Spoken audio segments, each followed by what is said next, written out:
అయితే యేసుక్రీస్తు వారు ఆయన చిన్న బాలుడిగా పుట్టారు, పెరిగారు పెరిగారు పెరిగారు. అంటే ప్రభు అయిన దేవుని గురించి కొడుకు కుమారుడు అని యేసుక్రీస్తు వారు చెప్పేవారు.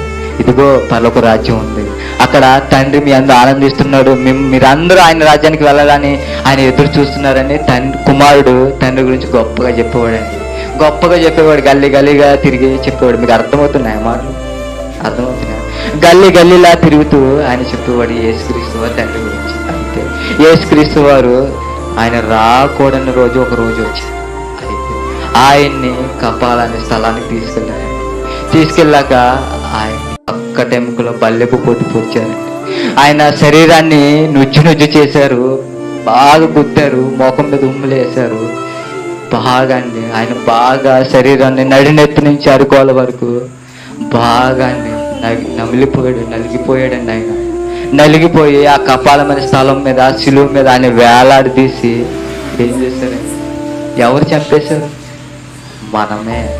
దేవుడు ఆనాడు గొప్ప ప్రాణాలు కలిగి ఉన్నాడు. నేను వీరిని వెలివేసేసాను, వీరి చేతుల ద్వారానే నా కుమారుడు మరణించాలి అనే గొప్ప ప్రణాళిక నేను అంటాను.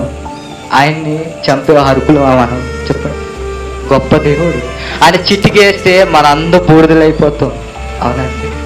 ఆయన ఊదితే భూమే నశించిపోద్ది. అలాంటిది దేవుడైనా ఆయన కుమారుణ్ణి మనం చంపడం చెప్పండి. అలాంటిది దేవుడు అనే గొప్ప ఆయన, పెద్ద ఆయన ఎంత గొప్ప ప్రాణాలు కలిగి ఉన్నాడో తెలుసండి. నా కుమారుడు వీళ్ళ చేతుల ద్వారానే మరణించాలని గొప్ప ప్రణాళిక కలిగి ఏం చేశారు? మన ద్వారానే ఆయన చంపి మనమే చంపేస్తున్నాం. ఇప్పుడు కూడా మనమే ఆయన చంపేస్తున్నాం. మన పాపాలు బట్టి ఆయన ముఖం మీద ఉమ్మేస్తున్నాం. మనం చేసిన కార్యాలు బట్టి, క్రియలు బట్టి అన్ని ఎన్ను పొట్టు పొడుస్తున్నాం అండి, బల్లెపు పొట్టు పొడుస్తున్నాం. ఇప్పుడు కూడానండి మనం చేస్తున్నాం, ఇప్పుడు కూడా చేయట్లేదు. క్రిస్మస్ అని లోకరీతిగా ప్రజలన్నీ ఏం చేస్తున్నారు? క్రిస్మస్ ఎలా ఉండాలి?